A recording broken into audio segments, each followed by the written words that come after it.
I'll now recognize myself for a quick round of questioning. Mr. Thompson, Mr. Thompson, you went through a process of things that you observed and how you tried to activate your team. Did you do so because you had an initial view of whether this was a terrorist attack or something else? And please be brief. I want to use my time. Yes. Okay. Thank you.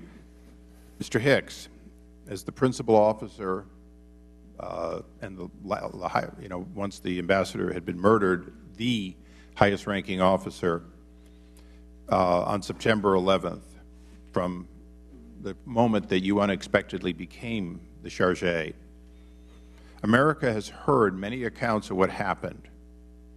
We've never heard accounts from a single person who was in Libya that night. You will be the first person who observed it.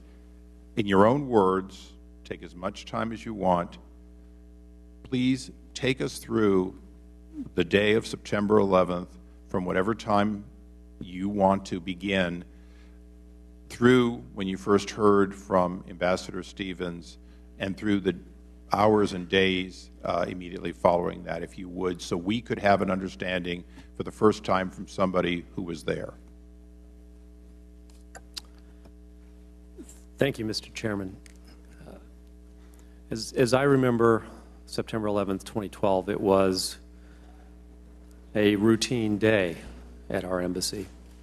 And until we saw the news about Cairo, and I remember sending a text message to Ambassador Stevens saying, "Chris, are you aware of what's going on in Cairo?"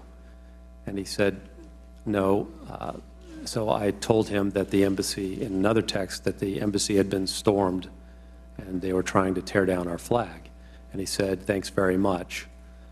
And then I went on with business.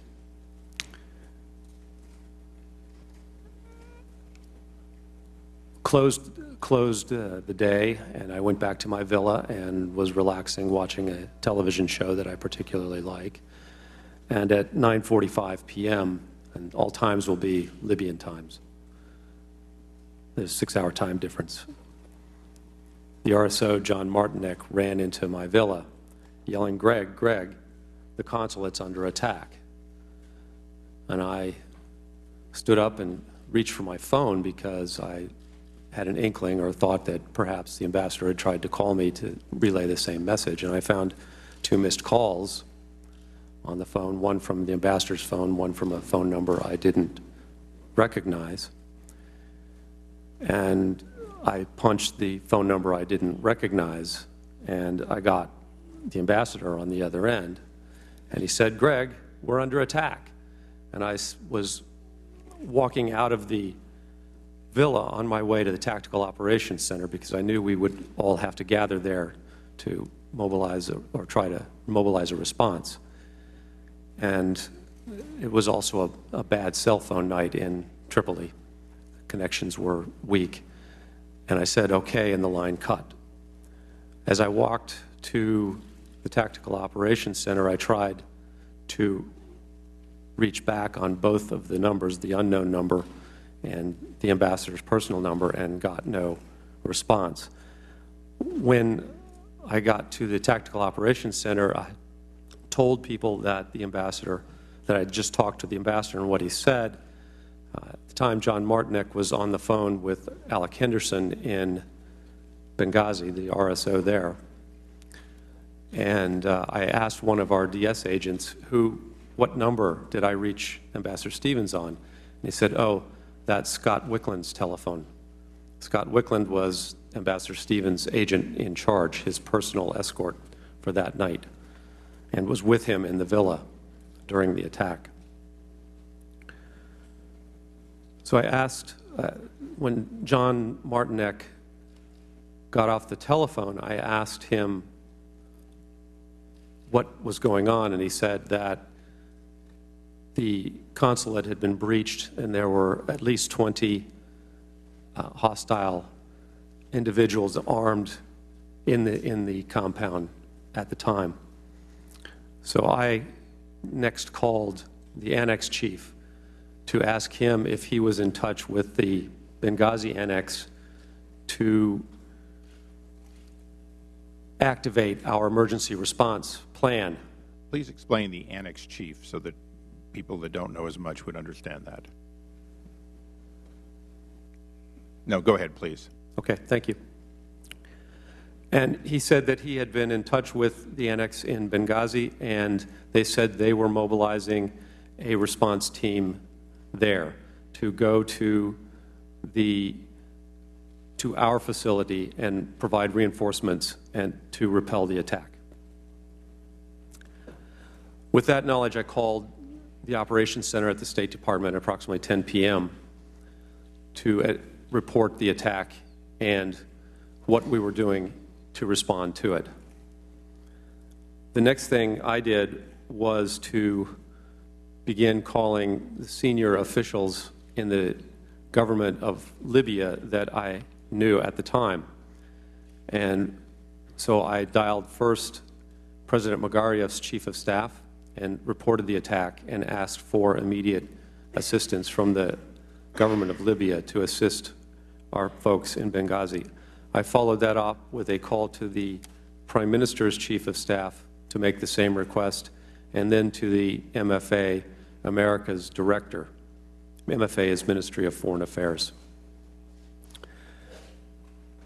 The defense attaché was at the same time calling the leadership of Libya's military with the same purpose, to ask them for assistance. Once that was done, I called again to Washington to report that these actions had been commenced. Over that night, that is basically how our team operated. I was talking to the government of Libya, reporting to the State Department through the Operations Center, and also staying in touch with the annex chief about what was going on.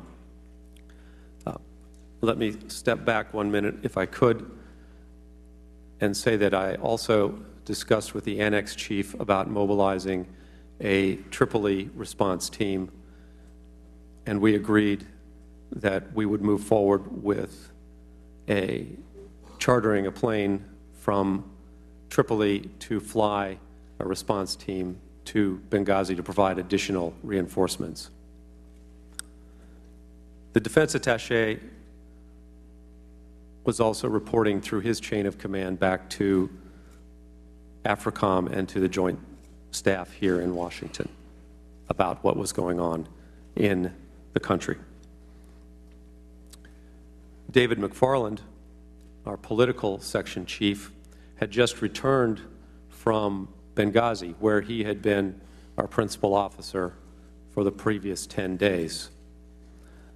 And so he jumped into this picture by reaching out to his contacts in Benghazi and trying to get them at the local level there to respond to the attack. And he also was in touch with our local employee there as well. Excuse me if I check my notes here. This is a long. The attack unfolded in 4 phases, or the night unfolded in 4 phases. The first phase was the attack on our consulate.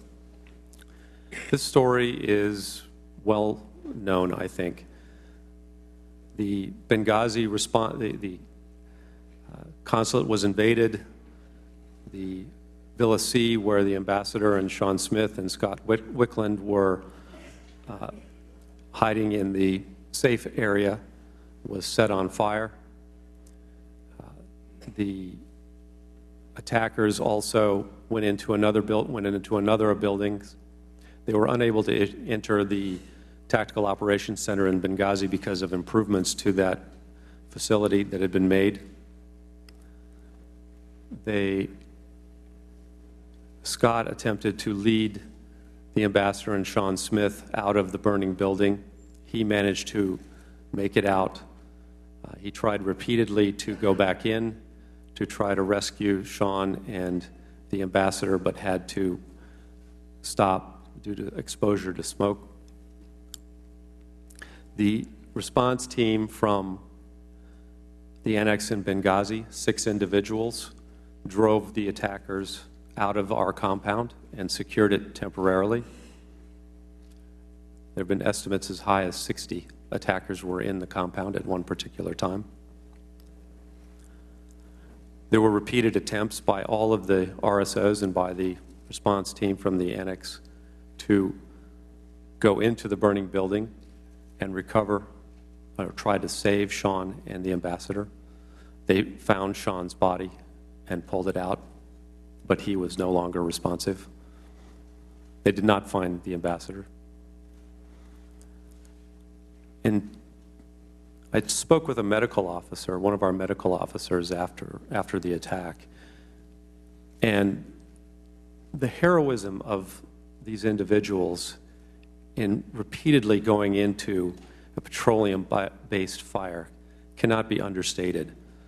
Petroleum, according to our regional medical officer, petroleum-based fires emit enormous amounts of cyanide gas.